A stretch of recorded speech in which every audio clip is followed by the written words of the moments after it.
Olá, seja bem-vindo a mais um estudo bíblico. Eu sou o Gunter, sou seminarista na Igreja Presbiteriana da Freguesia do Ó.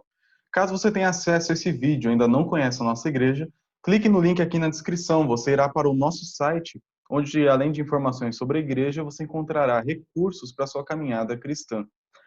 Hoje nós chegamos ao final dessa breve série, O Dia em que Deus Chorou. Nós vimos no primeiro estudo o dia em que Deus chorou a morte de um amigo, falando da morte de Lázaro. No estudo da semana passada, o dia em que Deus chorou a rebeldia do povo de Jerusalém, a rebeldia de um povo. E hoje nós veremos no nosso último estudo uma passagem em Hebreus que nos fala que Cristo chorou também no jardim do Getsemane, quando ele estava prestes a entregar a sua vida em favor do seu povo. Então, hoje nós encerraremos a nossa série de estudos tratando desse último texto, que sem dúvidas é o mais difícil e talvez um dos mais belos quando nós compreendemos a profundidade da sua mensagem. Meu objetivo aqui não é fazer um estudo de cada minúcia do texto, mas é trazer para você uma compreensão geral dessa passagem para que seja bênção na sua vida. O texto de hoje está em Hebreus capítulo 5, do verso 1 até o verso 10, bem no coração da carta aos Hebreus. Eu colocarei o texto na tela e, à medida que for expondo, seguirei o texto e, no final, temos algumas aplicações para a nossa vida. Então, vamos primeiro do versículo 1 até o versículo 4. Assim nos diz o texto da carta aos Hebreus. Porque todo sumo sacerdote, sendo tomado dentre os homens, é constituído nas coisas concernentes a Deus, a favor dos homens, para oferecer tanto dons como sacrifícios pelos pecados, e é capaz de condoer-se dos ignorantes e dos que erram, pois também ele mesmo está rodeado de fraquezas. E por essa razão deve oferecer sacrifício pelos pecados, tanto do povo como de si mesmo. Ninguém, pois, toma essa honra para si mesmo, senão quando chamado por Deus, como aconteceu com Arão. O que nós temos aqui na carta aos Hebreus, que é sem dúvida uma das cartas mais complexas e mais belas de toda a Bíblia, é a argumentação do seu autor, que nós não sabemos quem foi que escreveu. Isso aí não adianta você tentar descobrir, porque desde a época dos apóstolos, pouquinho depois dos apóstolos, na verdade, já não se sabia ao certo quem foi que escreveu, mas o que nós sabemos é que a igreja sempre aceitou, sempre reconheceu a autoridade divina que essa carta tem. Ela não tem porque a igreja reconheceu. Ela sempre teve, a igreja apenas percebeu isso, e é por isso que ela está na nossa Bíblia, mesmo sem sabermos quem escreveu esse texto a princípio.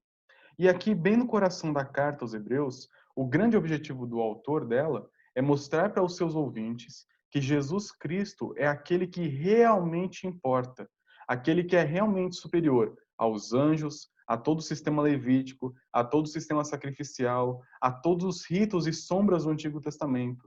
O objetivo do autor aos Hebreus é exaltar Jesus ao máximo, mostrando quem ele é e como que ele substitui e ressignifica as verdades do Antigo Testamento. Então, se você sempre teve dificuldades em ler o Antigo Testamento, leia Hebreus, leia com cuidado, porque é uma carta um pouco complexa, mas a partir dessa leitura você vai entender muito bem como que o Antigo Testamento aponta para Cristo. E agora no capítulo 5, o autor aos Hebreus, caso eu fale apóstolo Paulo, me deu desconto, tá? Às vezes escapa. O autor aos Hebreus vai mostrar para os seus ouvintes que Jesus é o verdadeiro e supremo sumo sacerdote. Agora, nos versículos de 1 a 4, ele vai mostrar como que era a vida do sumo sacerdote, quais eram suas funções e quais eram os requisitos para ele ser um sumo sacerdote. Os dois requisitos para se tornar um sumo sacerdote estão numerados aqui na tela para vocês, com o número 1 em amarelo ali no começo e o número 2 aqui mais para baixo no slide. Os dois requisitos são ser tomado dentre os homens, ou seja, ser um ser humano, extraído do povo para essa função em lugar do povo, e também deve ser alguém chamado por Deus. Agora, nessa primeira parte do versículo 1 ao 4, além de mostrar os requisitos para ser um sumo sacerdote, o autor também vai nos mostrar o que um sumo sacerdote faz, que está logo depois da primeira qualificação. Ele deve ser alguém constituído nas coisas concernentes a Deus, ou seja, alguém responsável pelo culto e o serviço a Deus, em favor dos homens, alguém que é um mediador entre os homens e Deus. O profeta falava da parte de Deus para os homens. O sumo sacerdote falava da parte dos homens para Deus. Ele representava o povo em todas as cerimônias que eram feitas no Antigo Testamento. Então, ele era um homem chamado para servir de mediador entre o povo e o seu Deus. E ele era chamado, além disso, também para oferecer dons e sacrifícios. Os dons aqui não são dons espirituais, mas as ofertas, as dádivas que eram oferecidas nos altares, como parte do sistema sacrificial do Antigo Testamento. Ele era chamado, então, para fazer tanto sacrifícios como ofertas pacíficas, ofertas que não envolviam sangue. E ele fazia isso pelos pecados do povo. E também deveria ser alguém capaz de condoer-se dos ignorantes e dos que erram, porque também ele mesmo está rodeado de fraquezas. Então, além de ser um homem chamado para servir nas coisas de Deus, no lugar do povo em relação a Deus, e também oferecer sacrifícios, ele também deve ser uma pessoa empática, uma pessoa que enxerga a dor do seu povo, que enxerga a necessidade da sua nação e as oferece com um coração dolorido diante de Deus. Um coração que sabe o que é ser pecador, que sabe o que é ser parte daquele povo naquele contexto de queda. Então ele faz isso porque ele está rodeado também de fraquezas. E por esse motivo, ele não oferece apenas sacrifícios pelo povo, mas também sacrifícios por ele mesmo, porque é um pecador. O sumo sacerdote não é como alguns sacerdotes dos dias de hoje, que são até às vezes considerados impecáveis, até canonizados, porque são considerados como alguém de uma vida santa superior. Na verdade, o sumo sacerdote era alguém com um profundo senso de humildade, alguém que sabia exatamente dos seus pecados e que sabia exatamente do seu lugar diante de Deus, como apenas um mediador humilde que estava lá para servir a Deus e servir ao povo. E agora, no final, no versículo 4, também o autor aos Hebreus diz que ninguém toma essa honra para si mesmo. Ninguém pode se levantar no meio do povo e falar assim: eu, Gunther, sou agora um sacerdote. Eu, Marcos, agora sou um sacerdote. Isso aí é uma aberração. Isso aí não deve fazer parte de maneira alguma da mentalidade de um judeu. Porque é uma honra tão grande, mas tão grande, que apenas pode ser concedida da boca de Deus. Como é o caso de Arão, como termina aqui o nosso versículo 4. Então, quando nós olhamos a primeira parte, o autor aos Hebreus vai dar uma aula para nós de como que era o sistema sacrificial, o sistema do sumo sacerdote no Antigo Testamento. Por quê? Porque agora, na próxima parte, do versículo 5 até o versículo 10, ele vai mostrar, provar biblicamente, que Jesus, de fato, é sumo sacerdote. E um sumo sacerdote não igual a Arão e aos outros do Antigo Testamento, mas um sumo sacerdote superior a todos os outros. Um sumo sacerdote eterno, que não tem pecado e que tem a capacidade e o poder de nos mediar diante de Deus de maneira perfeita, diferente dos sumos sacerdotes do Antigo Testamento. Vamos olhar agora no texto como que isso acontece. Agora, na segunda parte do texto, o autor aos Hebreus vai nos mostrar que Jesus é um sumo sacerdote sem comparação. É um sumo sacerdote superior a todos os outros que já vieram antes dele. E como que ele faz isso? Ele vai citar dois salmos, o Salmo de número 2 e o Salmo 110, para provar que Jesus, de fato, cumpre o segundo pré-requisito, que é o pré-requisito de ser chamado por Deus. Ele faz isso no versículos 5 e 6, quando diz o seguinte: assim também Cristo a si mesmo não se glorificou para se tornar sumo sacerdote, mas o glorificou aquele que lhe disse: tu és meu filho, eu hoje te gerei.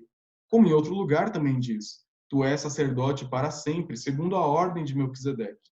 Nesses dois versículos, nós temos citações do livro de Salmos, que são utilizadas para provar que, desde o Antigo Testamento, o povo de Deus já tinha essa expectativa de que o Messias prometido seria alguém filho de Deus, alguém com características divinas, seria alguém que se assentaria no trono de Israel para dominar todo mundo, e também seria um sacerdote. Vamos perceber isso no texto? A primeira citação, ela é utilizada para mostrar que Jesus não foi alguém arrogante. Por mais que ele tivesse direitos de falar quem ele foi nomeado pelo próprio Pai como alguém que tinha aquela autoridade. Você lembra do que o versículo 4 fala? Ninguém, pois, toma essa honra para si mesmo, senão quando chamado por Deus. E Jesus não chegou na terra falando: eu sou o sumo sacerdote, me adorem, ou venham até mim. Ele não fez isso. Ele foi nomeado pelo próprio Pai como sumo sacerdote. E isso acontece no ministério de Cristo em seu batismo, quando essas palavras são citadas da boca do próprio Deus para todos que estavam ali perto para poder ouvir. Quando diz o seguinte: tu és meu filho, eu hoje te gerei. No batismo é dito: tu és meu filho amado em quem me comprazo. Quando Deus diz essas palavras para o seu filho no batismo, e quando é dito isso no Salmo 2, nós encontramos uma citação direta, uma referência direta para nos mostrar que Jesus, ele é de fato filho de Deus, e não apenas filho de Deus sendo Deus, mas também aquele que cumpre as expectativas do Antigo Testamento de quem é o filho de Deus. O filho de Deus é aquele que se assenta no trono de Israel para governar. Jesus não é apenas o filho, ele também é o rei de Israel. E por que isso é importante? O que isso tem a ver com ser um sumo sacerdote?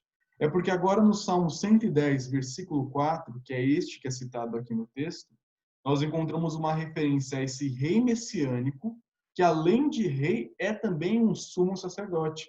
Olha o que o texto diz: Tu és sacerdote para sempre, segundo a ordem de Melquisedeque. Antes de falarmos de Melquisedeque, eu quero te mostrar a ponte do versículo 2 da argumentação do autor para o Salmo 110, versículo 4. Calma, pode parecer muita coisa, pode parecer um pouco complexo, mas isso aqui é belíssimo quando bem compreendido. No Salmo 2, nós encontramos que o Messias prometido, aquele que virá no futuro para quem vivia no Antigo Testamento, era um descendente de Davi, como diz o Salmo 2, e além de descendente de Davi, é filho de Deus. Agora, no Salmo 110, é dito para esse mesmo contexto de um rei messiânico que virá, um descendente de Davi, que ele é um sacerdote para sempre. E a ideia do que para sempre não é daqui em diante, mas ele é feito um sumo sacerdote eterno. De que ordem? Como assim ordem? Ordem era a família, era a tradição pela qual você era nomeado sumo sacerdote. No caso do Pentateuco, nós encontramos a ordem de Arão, a ordem arônica, onde nós temos Arão como sumo sacerdote e, na continuidade, os seus descendentes que assumem o seu lugar. Quando falamos desse rei messiânico no Salmo 110, ele é um rei messiânico que se torna também um sacerdote, não pela ordem de Arão, mas pela ordem de Melquisedeque. E agora vamos tratar de Melquisedeque. Melquisedeque é um personagem misterioso no Antigo Testamento. Ele aparece apenas em duas passagens. A primeira delas em Gênesis e a segunda delas no Salmo 110, versículo 4, que está aqui no nosso texto mencionado agora em Hebreus capítulo 5. Melquisedeque era o rei de Salém e também era aquele homem para quem o patriarca Abraão trouxe os despojos de guerra e ofereceu ao rei Melquisedeque dízimos daquilo que ele conquistou. E o rei Melquisedeque abençoa Abraão e despeja sobre ele sua bênção. Assim, cumprindo aquela ideia, né, de que Deus abençoaria aqueles que abençoarem Abraão e amaldiçoaria aqueles que o amaldiçoarem. Quando falamos de Melquisedeque aqui nesse texto, nós devemos compreender seriamente qual que era o caráter de Melquisedeque. A palavra Melquisedeque, que talvez não era nem o nome dele, mas um título dele, significa rei de justiça. Melquisedeque significa rei de justiça.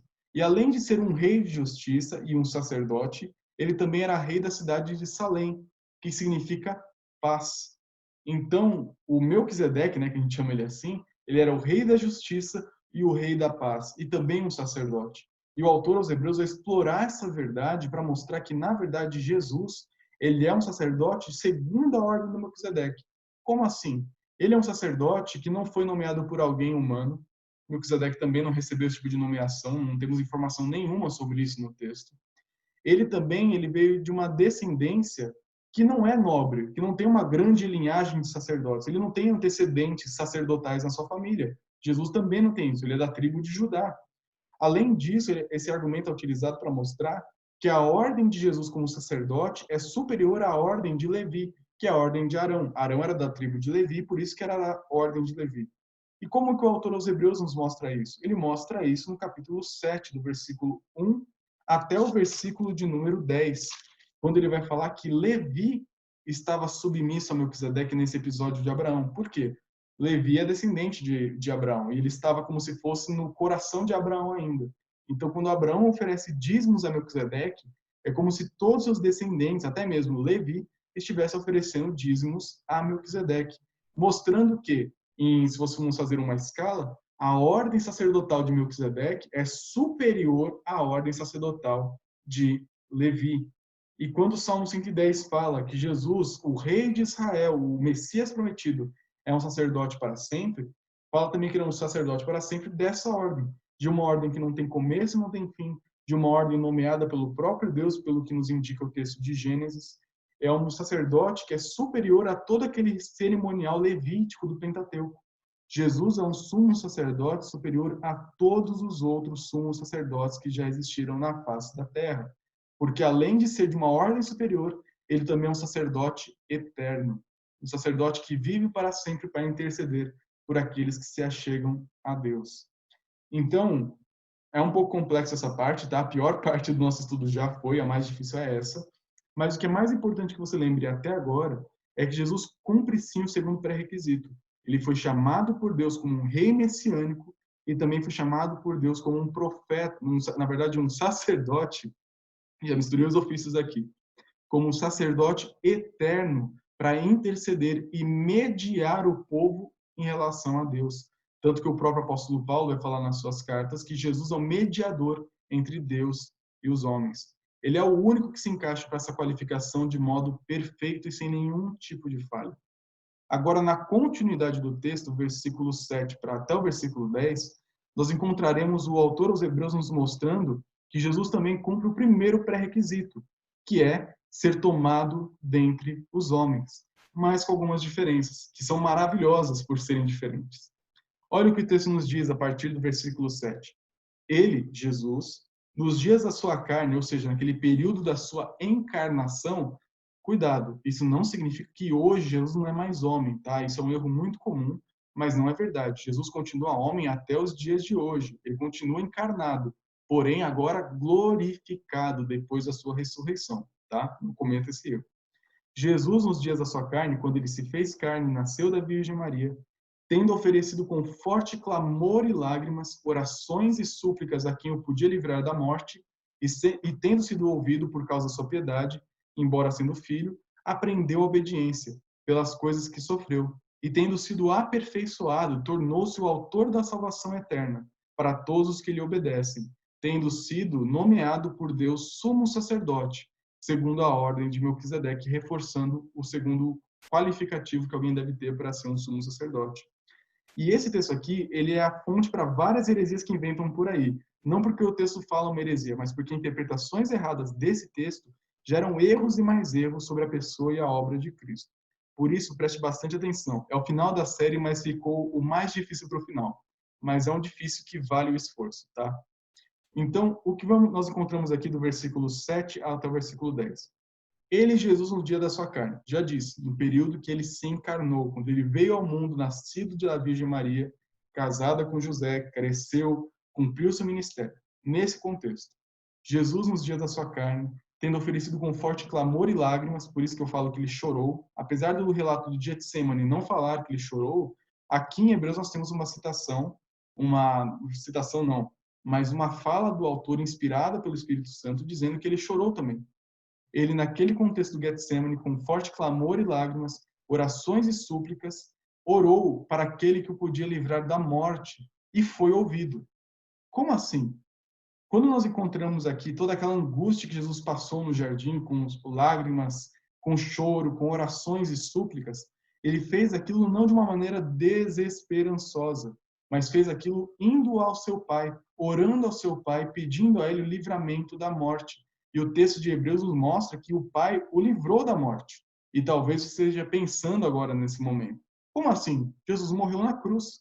Sim, ele morreu na cruz. Mas o entendimento correto desse versículo não é que ele não morreria na cruz, mas é o cumprimento do Salmo 16, quando diz que o seu ungido, o ungido de Deus, não veria a morte, não veria a deterioração.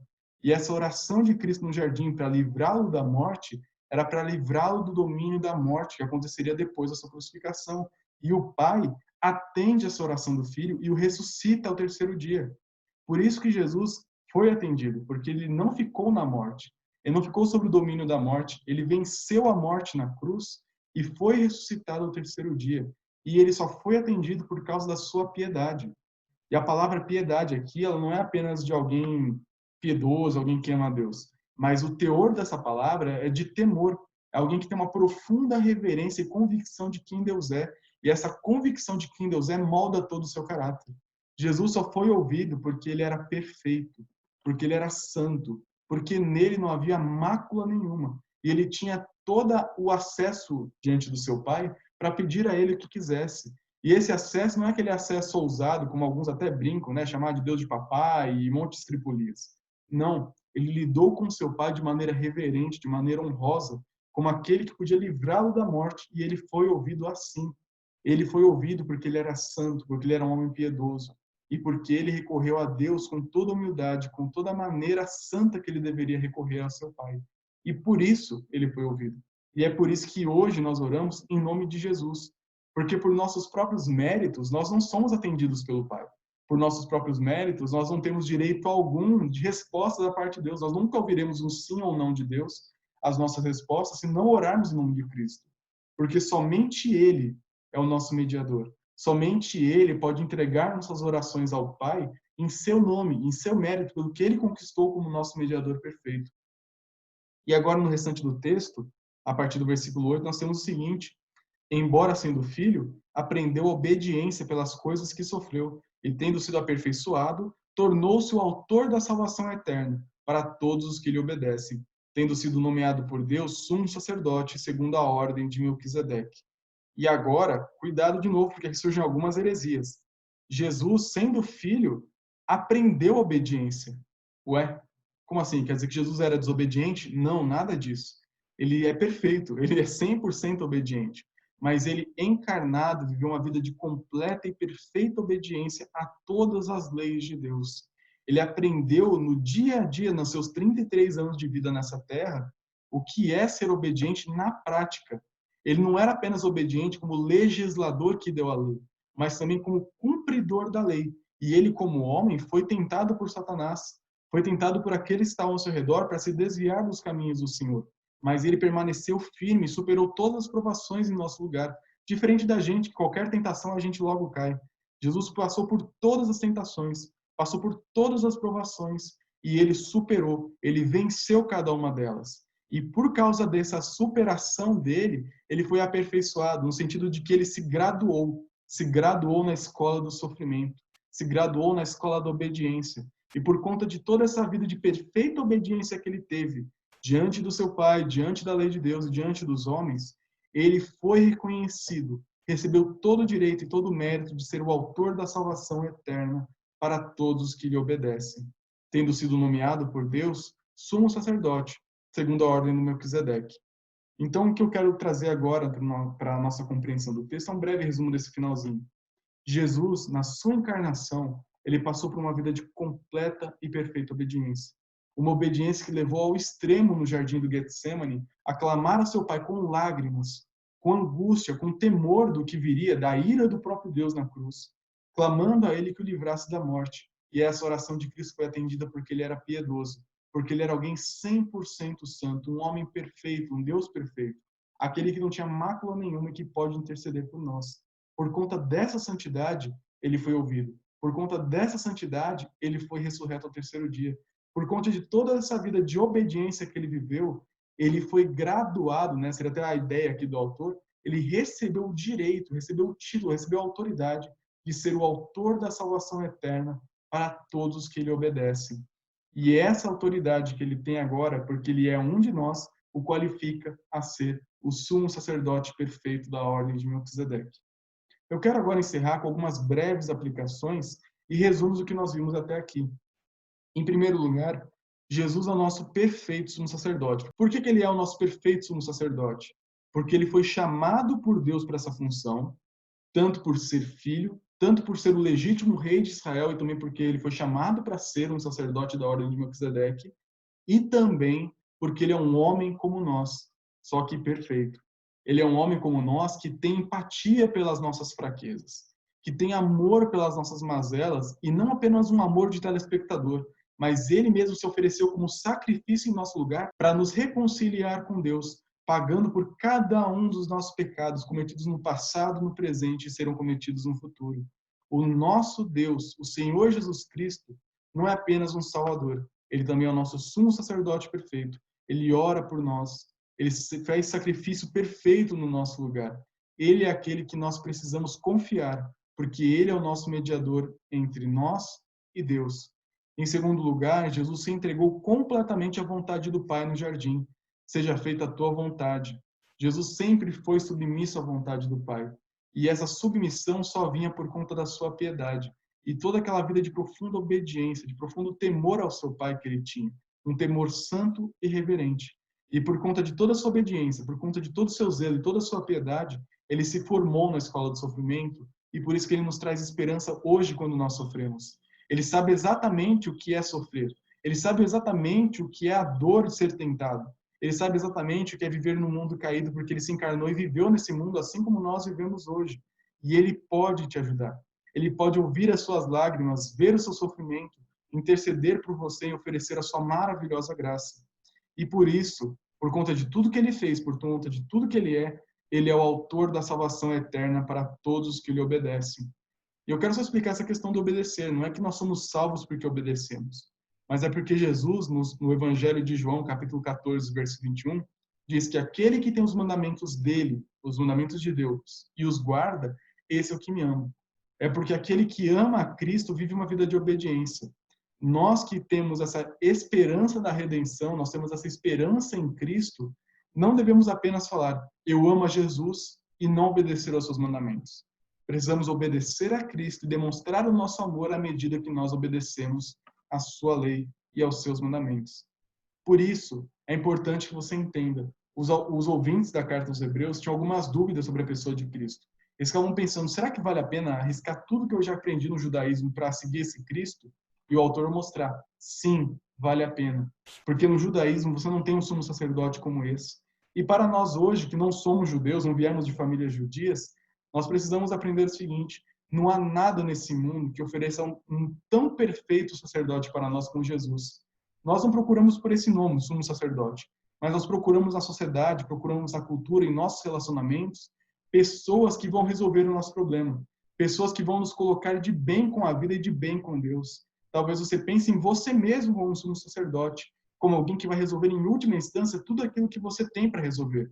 Mas saiba, nem você, nem religião nenhuma, falando do sistema religioso, nem nenhum guru, nem nenhum mestre, nenhuma filosofia, nem nada nesse mundo pode fazer o que Cristo faz.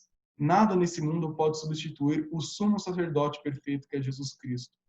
Por isso, se você tem procurado redenção em algum lugar, saiba que o único lugar em que você vai conseguir encontrar é no Senhor Jesus. Somente Ele te entende, somente Ele pode entrar no seu lugar, somente Ele sabe o que é sofrer como você sofre, somente Ele pode oferecer um sacrifício perfeito por tudo aquilo que nós fazemos.